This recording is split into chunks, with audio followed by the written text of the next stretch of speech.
Muchos venezolanos dicen, cuando les toca hablar aquí en España sobre lo que ocurre en este país, que nosotros venimos del futuro. Y en realidad yo creo que no es que venimos del futuro, sino que venimos del pasado. Ya conocemos la historia, hemos visto las cosas. Y por eso es que cuando vemos ciertas cosas que están pasando aquí en España, lo que nos provoca decir es, así Venezuela en Pezuela. Por eso hoy tenemos un programa especial a propósito de lo que está ocurriendo en España y las cosas que estamos viendo y las cosas que vi mientras estoy ya de regreso de este viaje que duró casi una semana en varias actividades y que quiero compartirlas con ustedes hoy en Fuera de Orden. Fuera de orden va a comenzar con Daniel Lara Farías. La fase superior de la izquierda es el crimen, donde quiera que estés, donde quiera que te encuentres, con la piedra o sin la piedra. Yo estoy ahorita en España. Aquí en España no saben que la fase superior de la izquierda es el crimen. Parece que no se han dado cuenta. Es que si lo dejas entrar no lo verás salir. Te robarán. Te partirán la pierna para venderte la muleta. Te robarán la muleta y le echarán la culpa a la derecha, a la ultraderecha. Le echarán la culpa a la iglesia católica, le echarán la culpa al monaguillo, al obispo, al cura de parroquia, le echarán la culpa al diseñador de la catedral, le echarán la culpa a Jesucristo, a los fariseos, a Caifás, a José de Arimatea, a los 12 apóstoles y todo lo que tú te puedas imaginar. Pero te robarán la ceniza y el cenicero, el agua y el florero, las flores, el entierro, el muerto, los pichos, las anchoas de Santoña, las gildas, el tomate del norte de España. La forma de caminar de Tarragona, los floreros. Gracias por estar aquí de vuelta. Estoy en este momento en camino al aeropuerto porque ya me devuelvo luego de esta jornada intensa que tuve aquí en España. Debo agradecerle a todos los que se han preocupado porque ¿dónde está Daniel? ¿Dónde está Daniel? Mire, si usted quiere saber, si usted quiere estar al tanto, algo le voy a repetir esto, si usted quiere estar al tanto de qué pasa, por cuál es el programa, dónde está, etcétera, usted tiene que estar en nuestro canal de WhatsApp. Usted ya mandó un mensaje al número que está aquí viendo usted en pantalla para que lo agreguen al canal de WhatsApp y estar al tanto que se hace aquí en YouTube. Bueno, si usted estaba ahí, yo le he mandado mensajes por estos días, le he dicho, le he mandado la nota del día, le he dado actualizaciones, le he mandado fotos, etc. Pero, en fin, para nosotros, por supuesto, es maravilloso haber hecho esta gira. Estuvimos en la Feria del Libro de Madrid, donde fue todo maravilloso. Nos enteramos aquí de que creo que el último de los llamados apóstoles de la corrupción, Franco de Agostino, murió esta semana, impune, claro está. Nos hemos enterado además de otras cosas interesantes aquí conversando con gente. Hay algunas cosas interesantes que nos hemos enterado. Barbaridades que están ocurriendo con la empresa telefónica, barbaridades que están ocurriendo con politiqueros aquí regados en España haciendo barbaridades, demandas y denuncias contra personajes particulares del régimen chavista que están muy tranquilos viviendo aquí como si nada les pasara. Pero estuve en un evento con la gente de la Fundación Hispanidad Libre de Torrelavega. Envío un gran saludo a su directiva y espero poder seguir haciendo actividades con ellos. Yo creo que hacen una labor interesantísima en cuanto a lo que significa la defensa de nuestra hispanidad. Y allí, en el Ateneo de Santander, conversando con ellos antes de esa conferencia, tuvimos una interesante conversación en el programa de la emisora Es Radio Cantabria, en el programa Es la Tarde de Marco. Y allí, con este periodista de aquí de Cantabria, Marco Rojo, hablamos de lo que significa la- las señales que estamos viendo en la sociedad española y las cosas que estamos dándonos cuenta quienes venimos de Hispanoamérica y cómo se están reproduciendo graves problemas sociales derivados, por supuesto, de la situación económica, sobre todo en los grandes núcleos urbanos, en Madrid y en Barcelona. Cómo hay ya un reclamo subterráneo de la gente pidiendo que haya orden y que haya ley. y eso por supuesto se va a reflejar en expresiones políticas, cuales así sean.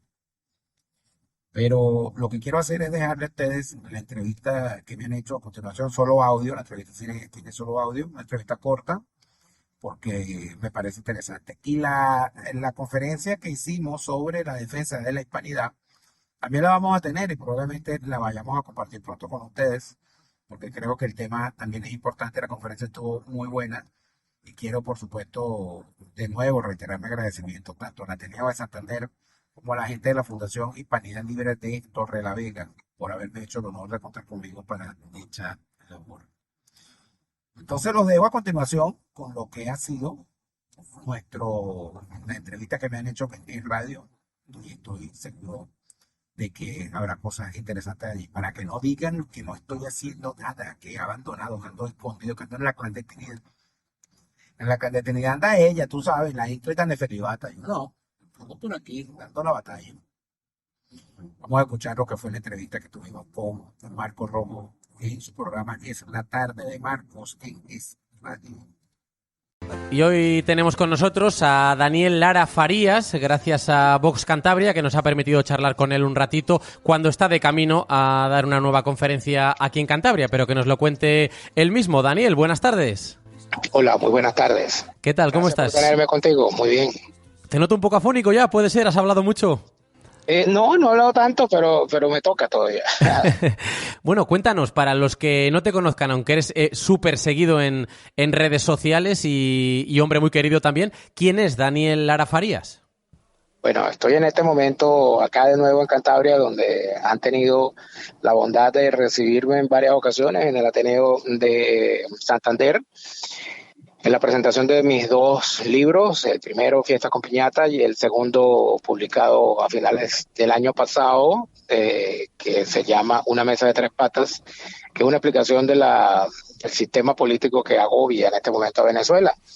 Tengo varios años ya en los medios de comunicación, en la fuente política, tanto en Venezuela como en medios de Miami y también de España, y estudioso de la historia, escritor y bueno, un poco más conocido tanto en redes sociales como en mi canal YouTube, Daniel Lara Farías Presenta. Al margen de ver España cuando vienes a visitarnos, a dar estas conferencias y demás, tanto por lo que sé que las sigues desde fuera, ¿ves un claro deterioro de los últimos años, de tus últimas visitas a la situación actual en 2025? Sí, sin duda. Hay un deterioro, un cambio y un deterioro que se ve en varios ámbitos, no solamente en el político, sino también en el social y en el económico.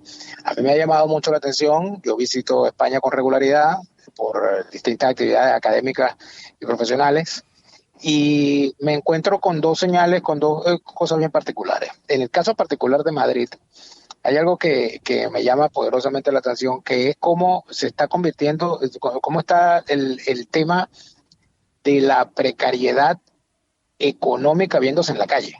Y esto lo muestra el propio orden, el propio orden urbano.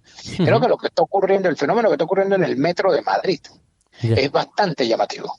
El deterioro del servicio del metro de Madrid, uh-huh, con la presencia cada vez mayor de personajes que viven de cantar y de la mendicidad y de la venta al por menor de cualquier cosa, que han convertido el metro de Madrid prácticamente en un metro sudamericano. Podría ser tranquilamente el metro de Caracas o el metro de Medellín o de cualquier ciudad de Sudamérica.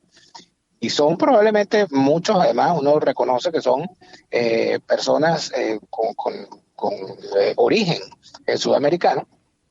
Y no es han convertido el metro de Madrid en su sitio de trabajo, prácticamente invadiendo la actividad lógica que significa para quien usa el sistema de transporte ir de un punto a otro sin escuchar un escándalo de alguien obligándolo a escucharlo cantar, por ejemplo. Y decía que no es el peor punto, porque ahí está Barcelona, incluso en una situación bastante peor. Sí, bueno, ya lo de Barcelona está prácticamente a nivel no sé, de desorden público, ¿no?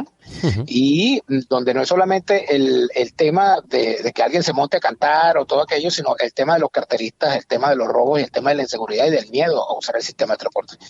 Eso yo creo que es un deterioro palpable que se puede ver, que se puede notar y que es expresión evidentemente de algo que va mucho más profundo, que no solamente es la precariedad de la gente Ya. en cuanto a las fórmulas utilizadas para ganarse la vida. El Ujú. tema de los manteros de origen africano en el centro de Madrid, lo he visto esta última vez más que lo que lo había visto en ocasiones anteriores. Creo que se está reproduciendo con mucha más fuerza y eso sin duda alguna tiene o sea, pues, genera una preocupación. Ujú. Me hablabas de 2 puntos. Uno era la precariedad y ¿cuál sería el otro que has detectado también? Bueno, la precariedad social, la situación social proveniente de la precariedad económica y lo otro es la precariedad política.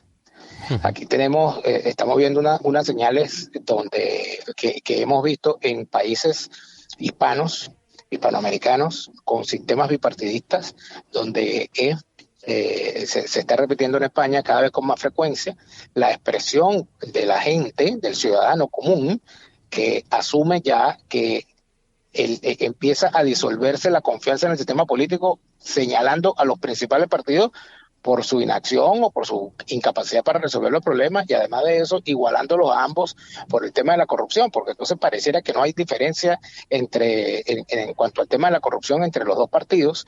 Eso termina entonces convirtiéndose en un caldo de cultivo para el surgimiento Ujú. de opciones rupturistas que al final no son rupturistas sino arribistas y oportunistas, donde Em, no se busca resolver el problema de fondo que puede haber, que puede ser la corrupción o que puede ser la falta de soluciones para el ciudadano, y entonces hacia donde se apunta es a la inutilidad del voto, la inutilidad de la democracia. Eso es Ujú. gravísimo. Ya.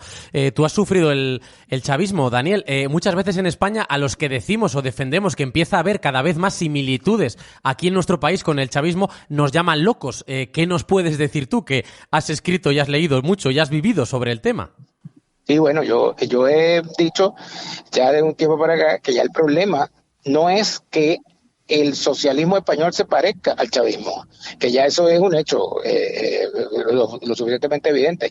El problema es que la oposición española al socialismo se termina pareciendo a la oposición venezolana. Ujú.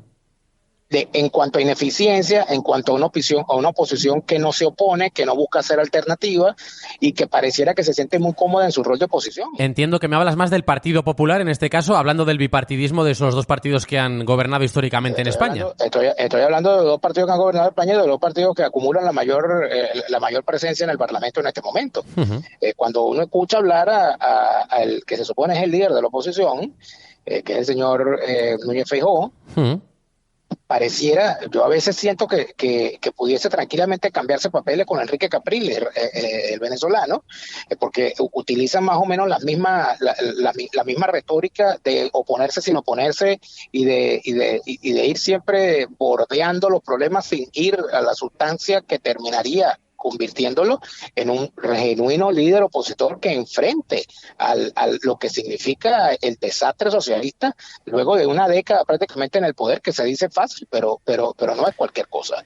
Y no tiene desde mi punto de vista, no tiene ninguna explicación lógica que luego de tener este paso de Pedro Sánchez por el poder con todos los problemas que hay, todavía se le permita al socialismo decir que los problemas que tiene España son culpa de los gobiernos anteriores del Partido Popular o del franquismo o de cualquier cosa menos que de la gestión del Partido Socialista. Es una cosa de espanto y no veo una posición frontal del Partido Popular, que se supone el principal partido de oposición, que debería estar rebatiendo ese argumento falaz con argumentos y con lo más importante en este caso, que sería la verdad, y la verdad parece ser que es un bien escaso para los políticos que están en este sistema. Totalmente. Y no llevan 2 días, llevan 7 años desde la semana pasada que se cumplieron esos 7 años. Yo te quería preguntar, muchas veces en España se dice que hay que esperar a que gobierne la derecha para que la gente salga a la calle, para que haya protestas sociales.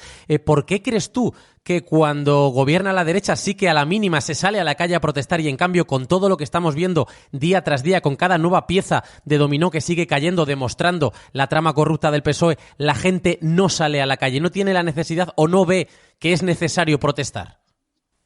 Bueno, es que tú sabes que la izquierda tiene un tratamiento bien particular de lo que es el uso de la violencia. Cuando la izquierda está en la oposición, la violencia es la partera de la historia.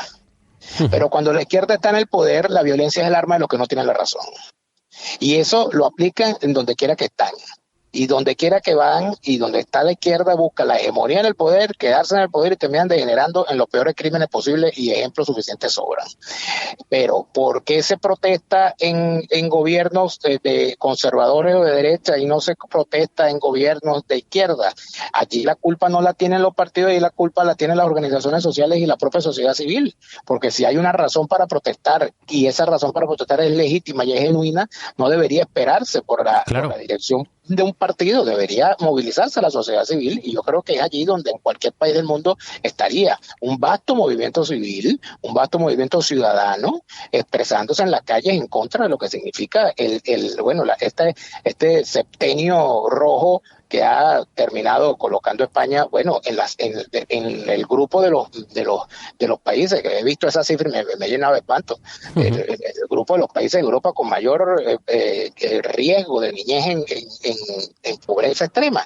Cuando uno ve que España está compartiendo podio con Rumanía y con países de economías que uno asume no tienen precarias históricamente, y uno ve que España la han colocado luego de 7 años de gobierno de Pedro Sánchez en ese selecto y terrible grupo. Yo no sé de verdad qué hace falta para entender que la gestión económica del gobierno de Pedro Sánchez ha sido un desastre para España. Está claro que vende mejor el producto la izquierda, incluso estando comprobado con datos, con miles de datos, que el producto es peor que el de la derecha, lo venden mejor, pero mucha culpa también tienen los medios de comunicación, ¿no, Daniel? Bueno, lo que pasa es que hay medios de comunicación o mejor dicho, hay órganos de propaganda disfrazados de medios de comunicación y activistas de izquierda disfrazados de periodistas. Y eso le está haciendo un terrible daño tanto a la comunicación como a la verdad. ¿Cómo es perdona que te corte, ¿cómo es la televisión pública de Venezuela en este sentido? Bueno, tú sabes que el canal público que ya ha capturado el chavismo, que era la televisión pública venezolana, era VTV. Yo cuando veo la televisión española o a RTV, siento que en realidad algo como venezolana de televisión, ¿no? Pero en España, el hecho de que haya un discurso marcado a favor de una parcialidad política, donde se hablen de términos que le interesan al partido en el poder, donde se estigmatice a la disidencia y a quien no está con el partido de gobierno, en este caso es evidentemente lo típico en cuanto a lo que significa el uso de los medios públicos para defender una agenda partidista. Ahora, el problema es que lo que debería ponerse en discusión, y debería estarlo haciendo la oposición, es que el que llegue en determinado momento, que seguramente ocurrirá, un gobierno distinto al PSOE al poder, entre las cosas que deberían hacer es eliminar ese sistema que permite que los medios de comunicación se conviertan en defensores de la agenda partidista, sea cual sea el partido que gobierne. Claro. Los medios públicos se deben a la sociedad y no al partido de gobierno, y eso debería saberlo tanto el partido que quiere ser gobierno, que se entiende, o estimo yo que el Partido Popular quiere ser un partido de gobierno, pues creo yo que es así, como cualquier otro partido que considere que lo que se está haciendo desde los medios públicos es algo ilegal y algo irregular. Debería eso abrir una gran discusión en la sociedad española. Y entiendo que tu crítica también va hacia el Partido Popular en el sentido de que cuando ellos llegan al poder no acaban de limpiar o no acaban de independizar o no acaban de cambiar todas las cosas que acertadamente critican cuando están en la oposición, ¿no? Es que el gran problema de una oposición que no se opone es que parece que más que aspirar a cambiar las cosas, aspiran es a estar ellos en el poder para hacer lo mismo que están haciendo los que combaten. Y eso es peligrosísimo. El tener como modelo, o sea, tener un Sánchez de otro color y de otro partido, yo no creo que eso sea bueno para España, porque si se critica lo que se está haciendo, lo que se debe cambiar es el modelo, el estilo y el programa, no quien lo dirige. Creo que debería ser así. Ojalá la oposición española lo esté pensando de esa manera. Claro.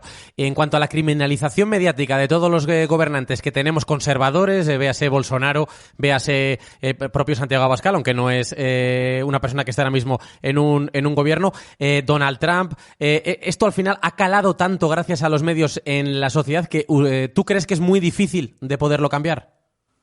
Bueno, es que lo principal en este caso es que hay que decirle a la gente la verdad.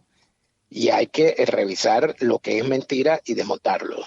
En el caso particular, por ejemplo, cuando tú hablabas de las protestas, ¿no? Cuando que se protesta con un gobierno de derecha, pero no se protesta con un gobierno de izquierda. Si revisas lo que fue la denuncia constante de los ambientalistas de toda Europa con respecto a la destrucción de la Amazonía que supuestamente se estaba haciendo por culpa de Bolsonaro, resulta ser que a partir del momento en que Bolsonaro sale de la presidencia de Brasil, se acabó el tema de la Amazonía brasileña. Me pregunto yo, entonces la Amazonía no desapareció.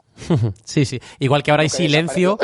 Hay silencio sobre el tema, ¿no? Y silencio sobre los buenos datos económicos que tiene, por ejemplo, Javier Milei en Argentina. No, eso es un tema del cual no se puede hablar y mucho menos de los datos con respecto a la caída de la tasa de criminalidad que tiene Bukele en El Salvador. Entonces, esos son temas que no hay que hablar del peinado de Milei. Ya. Hay que hablar de la ropa de Bukele, hay que hablar de los gritos de Donald Trump, hay que hablar de cualquier cosa que desluzca, pero nunca jamás objetivamente de lo que pueda ser algún tipo de logro. No vaya a ser que ese logro pueda ser visto como algo que se pueda replicar en países donde tienen los mismos problemas. ¿Y notas tú que en general el ciudadano medio, el ciudadano de a pie, que al final en teoría es el que decide el futuro gobierno porque hace uso de la democracia, tiene una ingenuidad mayor que hace 10, 15, 20 años, tiene una menor cultura, igual simplemente por eso, porque está cansado o porque ya no cree en el sistema? Lo que pasa es que así como hay un discurso más rudo en cuanto a la propaganda utilizada, también hay mayor posibilidad del ciudadano común de acceder a información distinta, a medios distintos, a redes sociales, a canales de YouTube, a discursos distintos que le permiten crearse, por supuesto, otra idea. Y algo más importante aún, que es la participación. Porque cualquiera con un teléfono puede grabar un video y subirlo a sus redes sociales dando su opinión y eso convertirse en algo importante. Cualquiera puede ver algo que ocurre en la calle y puede hacer una denuncia al respecto. Y a eso le tiene muchísimo miedo la izquierda cuando ya está en su fase hegemónica. Fíjate que la regulación de las redes sociales, la regulación del discurso, catalogar de bulo o de difamación cualquier cosa que no le guste al poder, que es una cosa sumamente chavista, sí, es evidentemente lo que termina dejando claro que a lo que se le teme, a lo que se le tiene muchísimo miedo, es a la libertad de expresión y a la posibilidad de que haya una expresión distinta al discurso oficial. Y eso la izquierda no lo puede permitir. Claro, y el español yo creo que no está llegando a ser consciente de hasta qué punto estamos llegando ya en España cuando se va a controlar a los periodistas y lo que preguntan en el Congreso de los Diputados o el bulo que hemos escuchado relacionado con la Guardia Civil este pasado fin de semana también aquí en España. Y un evento que desde mi punto de vista es terrible porque me tocó vivirlo personalmente en Venezuela, también en el ejercicio del periodismo y trabajando en medios de comunicación, que a mí me parece verdaderamente nefasto que se haya normalizado el ver a un político agrediendo a un reportero, quitándole el micrófono y lanzándolo lejos como si fuese un chiste, como si fuese una tendencia. Y me pregunto yo, ¿qué pasaría si eso lo hace Trump? Claro. ¿Qué pasaría si eso lo hace un Bolsonaro, si lo hace un Bukele, si lo hace un Milei? Me hablas lo hace un político de izquierda y entonces eso es maravilloso, ¿no? Pablo Iglesias con Vito Quiles, que no ha sido el único que ha agredido a Vito Quiles, porque hace poco también ha sido Antonio Maestre, si no recuerdo mal, el que, le empuja, y también al reportero, que no recuerdo ahora mismo el nombre, pero bueno. Endongo, eso es, también la ha habido con ellos. Pero está claro que no es tanto el acto como de dónde viene, ¿no? ¿De qué persona viene? Está muy bien, pero que fíjate, como dicen algunos comediantes venezolanos cuando ven esta cosa, así Venezuela empezó. Nosotros en Venezuela se empezó con un discurso, con discursos en contra de la prensa, con insultos contra los periodistas, llamándolos mentirosos, palangristas, tarifados, etcétera. Después se pasó a los empujones Después se pasó a evitarles la cobertura, impedirles entrar a las coberturas, y luego se pasó directamente a la agresión física, a la eliminación física y al cierre de los medios. Y ahí estamos. Ya. Entonces, estas cosas no pueden pasar bajo la mesa porque se sabe dónde comienzan y no dónde terminan. Por lo pronto ya nos llaman pseudomedios a medios como este, como es radio, en el que intentamos solamente hablar sin tapujos y contar la verdad. Y para irte... Lo que hay que hacer es lo que hacía uno de los periódicos históricos venezolanos, donde tuve bien también escribir mucho tiempo, que era el Diario El Nacional, cuyo lema era: nada convence más que la verdad. Lo que hay es que decir la verdad. Y la verdad es una sola, no hay una, ni dos, ni tres. Hay una verdad, hay que mostrarla, es objetiva, y que el ciudadano se pueda hacer la idea de qué es lo que está ocurriendo y quién le está mintiendo. Tal cual. La verdad nos hará libres. Otra frase importante. Para ir terminando, otra cosa que utiliza muy bien la izquierda, yo creo, el Partido Socialista en este caso aquí en España, es el tema del humo, ¿no? Sacar diferentes noticias permanentemente en el foco para que se mire ahí y no se mire las imputaciones, por ejemplo, de los familiares del presidente, ¿no? Sí, claro, no, bueno, frente al humo hay que prender el ventilador. Porque el ventilador, el aire disipa el humo. Y por supuesto también, que creo que es algo que lo hace el ciudadano. Cuando el ciudadano es capaz de preguntar, y cuando se es capaz de preguntársele a un político lo que al político lo incomoda, es allí donde tenemos periodismo. Porque lo que hace sentir cómodo a un político en una pregunta que le haga un medio, eso no es periodismo. Si un periodista no es capaz de hacer una pregunta incómoda, ese no es un periodista. Puede ser un relacionista público, puede ser un propagandista, puede ser no sé, cualquier cosa. Pero si un periodista, si un reportero no es capaz de hacer una pregunta que incomode a un político, ahí no estamos en presencia de periodismo. Y cuando hay actos de corrupción, la corrupción no tiene partido. Y cuando uno pregunta por qué razón no hay ha habido grandes escándalos de corrupción, pero hay ausencia de grandes sentencias. Cierto. Donde uno ve que hay unos escándalos de corrupción gigantescos en Andalucía, en Valencia, en Madrid, en tal, a nivel nacional, financiación ilegal, etcétera. Y los grandes escándalos no significan ni grandes sentencias, ni grandes multas. Es allí donde uno, como periodista, no está en el deber de preguntar por qué hay impunidad en grandes casos de corrupción y por qué los dos partidos parece que tuviesen un pacto de no agresión, de yo no te denuncio a ti, tú no me denuncias a mí. Sin duda. Es allí donde estamos. ¿Hacia dónde vamos? ¿Hacia dónde crees que va España? España va hacia donde quieran los españoles, que es algo que ya se dice fácil, ¿no? Pero no lo es. Porque, a ver, cuando se habla de España, se habla de un país que está a las dos orillas del Atlántico. Cuando nosotros en Hispanoamérica nos preocupamos por España, en efecto lo hacemos con una preocupación legítima de que estamos viendo lo que somos, lo que fuimos y lo que seremos, quizás. Claro. Y creo que en el caso particular de España, lo que podríamos terminar viendo es grandes definiciones que se vinculen con las que se están empezando a ver en Hispanoamérica. Porque fíjate, el fenómeno Milei y el fenómeno Bukele podrían terminar, si siguen avanzando y si se replica en otras partes, podría llevarnos a la situación donde ya la gran lucha entre fuerzas políticas no sea entre socialismo y lo demás, sino entre liberales y conservadores, como en otrora. Ya. Si nosotros logramos quitarnos de encima al socialismo, al castrismo y todas sus cuestiones como opción política y empezamos a discutir entre si somos liberales o somos conservadores, estaríamos ya en un terreno donde la construcción de la democracia sería algo distinto. Si eso también se logra en España, que ojalá así fuese, pues estaríamos caminando por otro sendero. Pero en efecto, mientras se tenga a un dirigente, a un político, al presidente del gobierno, insultando a otro ciudadano, ahí no es democracia. Una más. Hay gente que me dice, Daniel, que no se va a comer el turrón Pedro Sánchez y que va a haber elecciones este año. Y hay quien defiende que votaremos cuando toca, que es a mediados de 2027. ¿Qué crees tú? ¿Por qué opción apostarías tú? Bueno, yo apostaría a que Pedro Sánchez va a hacer lo que normalmente hace la izquierda. Lo que le plazca y le convenga en el momento en que le convenga. Ya. Porque así son. Y así lo han hecho siempre. Utilizar las encuestas para saber en qué momento tomar la decisión, ¿no? Lo que pasa es que recuerda que también hay que tener cuidado con las encuestas, porque si algo ha sabido hacer la izquierda también es utilizar a los encuestadores.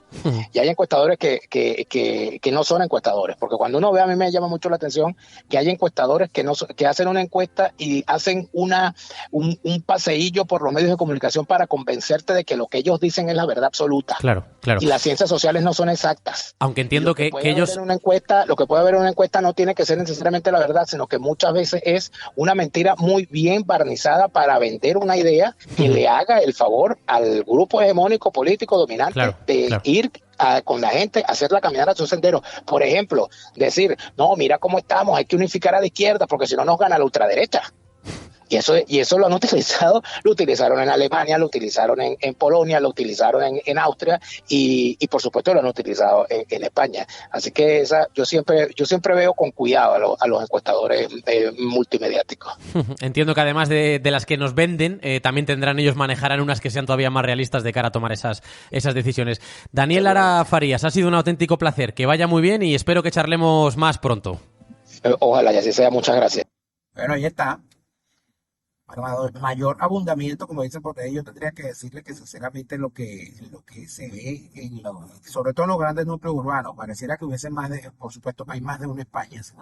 Uno ve una España en Madrid y en Barcelona, y ves otra España en el norte. Aquí en el norte ves otra cosa. Pero además de eso, cuando sales de los grandes núcleos urbanos, te encuentras con cosas donde, por ejemplo, pequeñas ciudades se han ido quedando como congeladas, ¿no?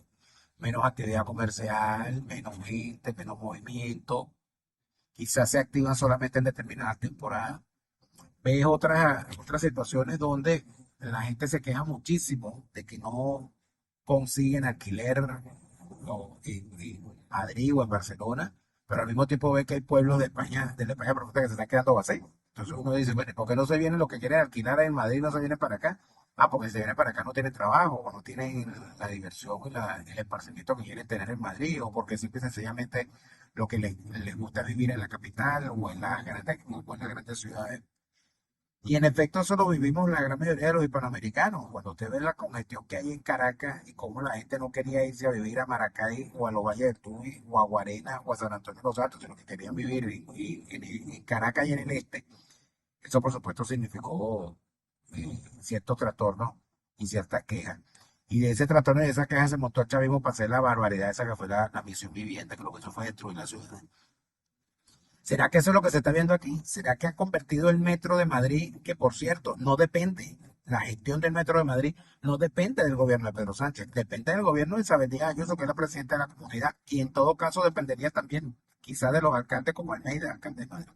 Entonces es allí donde uno dice hasta qué punto el problema de la gestión pública, de la mala gestión de los problemas en las grandes ciudades es culpa nada más de la izquierda. Que si sacan a los buhoneros, a los vendedores y a los cantantes y a la gente y a los carteristas del metro de Madrid, del metro de Barcelona, entonces van a acusarlos de fascistas y tal, no sé qué. Bueno, pero ahí con quien debería contar es con el apoyo de la gente que es la víctima de esa situación. Porque si el metro de Madrid es saneado, yo estoy completamente seguro que la gente lo va a agradecer.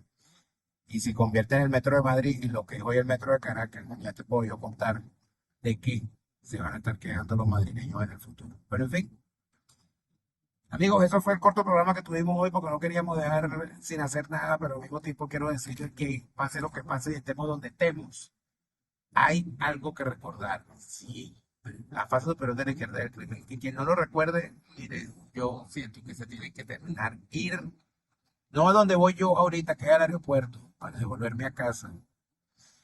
Se deberían ir con Chávez. Aquí no está Chávez, pero Chávez. Te lo repite Lara Farías, Chávez se murió y no vuelve. No te deprimas, siente alegría, escucha bien lo que te estoy diciendo. Te lo